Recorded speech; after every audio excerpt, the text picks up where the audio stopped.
Donald ಟ್ರಂಪ್ನಿಂದ ಭಾರತಕ್ಕೆ ಮರ್ಮಾಘಾತ ಎದುರಾಗಿದೆ. April 2ನೇ ತಾರೀಕಿನಿಂದ ಭಾರತದ ಮೇಲೆ %100ರಷ್ಟು ಸುಂಕಕ್ಕೆ ನಿರ್ಧಾರವನ್ನು ಮಾಡಿದ್ದಾರೆ. ಅಲ್ಲಿ 100% ಟ್ಯಾಕ್ಸ್ ಭಾರತದ ಮೇಲೆ. ಅಮೆರಿಕದ ಸಂಸತ್ತಿನಲ್ಲಿ ಟ್ರಂಪ್ ಮೊದಲ ಭಾಷಣದಲ್ಲಿಯೇ ಇದನ್ನು ಘೋಷಣೆ ಮಾಡಿದ್ದಾರೆ. ಮೆಕ್ಸಿಕೋ, ಕೆನಡಾ ಇಂಥ ದೇಶಗಳೇ ಡೊನಾಲ್ಡ್ ಟ್ರಂಪ್ಗೆ ಕೇರ್ ಮಾಡ್ತಾ ಇಲ್ಲ. 25% ಹಾಕಿದ್ರೆ ನಾವು 25% ಹಾಕ್ತೀವಿ, ನೀನು 20% ಹಾಕಿದ್ರೆ ನಾನು 20% ಅಂತ ಹೇಳಿ ಆ ದೇಶಗಳು ಹೇಳ್ತಾ ಇವೆ. ಚೀನಾ ಕೂಡ ಸಡ್ಡು ಹೊಡೆದು ನಿಂತಿದೆ. ಅದೇನು ಮಾಡ್ತೀವೋ ಮಾಡಪ್ಪ, ನೀನು ನೋಡೋಣ, ನೀನು ಹಾಕುವಂಥ ಟ್ಯಾಕ್ಸೇ ನಾನು ನಿನಗೆ ಹಾಕ್ತೀನಿ ಅಂತೇಳಿ ಭಾರತದ ಕಡೆಯಿಂದ ಅಂಥ ಪ್ರತ್ಯುತ್ತರ ಹೋಗಿಲ್ಲ. ಇನ್ನೂ ಟ್ಯಾಕ್ಸನ್ನು ಕಡಿಮೆ ಮಾಡುವ ದೃಷ್ಟಿಯಿಂದ ಭಾರತ ಚಿಂತನೆ ಮಾಡ್ತಾ ಇದೆ. 15% ಹಾಕ್ತೀವಿ, 20% ಅಷ್ಟೇ ಹಾಕ್ತೀವಿ, 10% ಹಾಕ್ತೀವಿ ಅಂತ ಹೇಳಿ ಭಾರತದ ಕಡೆಯಿಂದ ನೀತಿ ಇದ್ದಂತೆ ಕಾಣಿಸ್ತಾ ಇದೆ.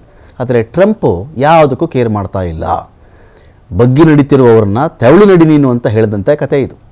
ನಾವು ಬಕ್ಕೊಂಡು ನಡಿತೀವಪ್ಪ, ಆಯ್ತಪ್ಪ ನಿಮ್ಗೆ ಒಪ್ಪಿದ್ದೀವಿ ಅಂತ ಹೇಳಿದ್ರು ಕೂಡ ನೀನು ಬಗ್ಗಿ ನಡೆದ್ರೆ ಸಾಲದು, ತೆವಳ್ಕೊಂಡು ನಡಿ ಅಂತ ಹೇಳಿದ್ರೆ ಹೇಗಾಗುತ್ತೋ ಆ ರೀತಿ ಟ್ರಂಪ್ ರೂಲ್ ಮಾಡ್ತಾ ಇರೋದು. ಚೀನಾ ಕೇರ್ ಮಾಡ್ತಾ ಇಲ್ಲ, ಮೆಕ್ಸಿಕೋ ಕೇರ್ ಮಾಡ್ತಾ ಇಲ್ಲ, ಕೆನಡಾ ಕೇರ್ ಮಾಡ್ತಾ ಇಲ್ಲ.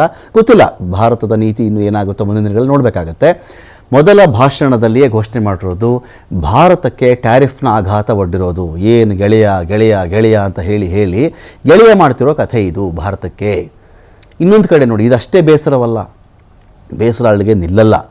ಟ್ಯಾರಿಫ್ ಆಘಾತ ಒಂದು ಕಡೆಗೆ, ಪಾಕಿಸ್ತಾನಕ್ಕೆ ಡೊನಾಲ್ಡ್ ಟ್ರಂಪ್ ಧನ್ಯವಾದ ಹೇಳ್ತಾ ಇರೋದು. ಥ್ಯಾಂಕ್ಸ್ ಪಾಕಿಸ್ತಾನ ಅಂತ ಡೊನಾಲ್ಡ್ ಟ್ರಂಪ್ ಹೇಳ್ತಾ ಇರೋದಿಲ್ಲಿ. ಭಾರತಕ್ಕೆ %100ಕ್ಕಿಂತ ಹೆಚ್ಚಿನ ಸುಂಕವನ್ನು ವಿಧಿಸುತ್ತೆ ನಮಗೆ, ನಾನು ಅಷ್ಟೇ ಹಾಕ್ತೀನಿ ಅಂತೇಳಿ ಅಸಮಾಧಾನ ವ್ಯಕ್ತಪಡಿಸಿರೋದು. ಟಿಟ್ ಫಾರ್ ಟ್ಯಾಟ್, ಮುಯಿಗೆ ಮುಯಿ ಎಂಬಂತೆ ಟ್ರಂಪ್ನ ಮಾತಿದೆ ಇಲ್ಲಿ. ಅಮೆರಿಕದ ಯುಗ ಮರಳಿದೆ ಅಂತ ಟ್ರಂಪ್ ಭಾಷಣ ಮಾಡಿರೋದು. ಅಮೆರಿಕದ ಯುಗವೇ ಮರಳಿಬಿಟ್ಟಿದೆ ಅಂತೇಳಿ ಟ್ರಂಪ್ ಒಂದು ಕಡೆ ಭಾಷಣ ಮಾಡಿರೋದು ಕೂಡ. Non-monetary tariffs. India charges us auto tariffs higher than 100%. China's average tariff on our products is twice what we charge them. And South Korea's average tariff is 4 times higher. Think of that, 4 times higher.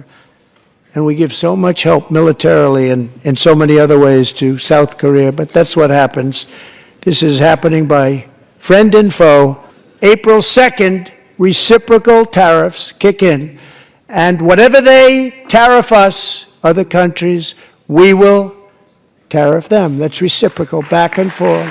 Whatever they tax us, we will tax them. If they do non-monetary tariffs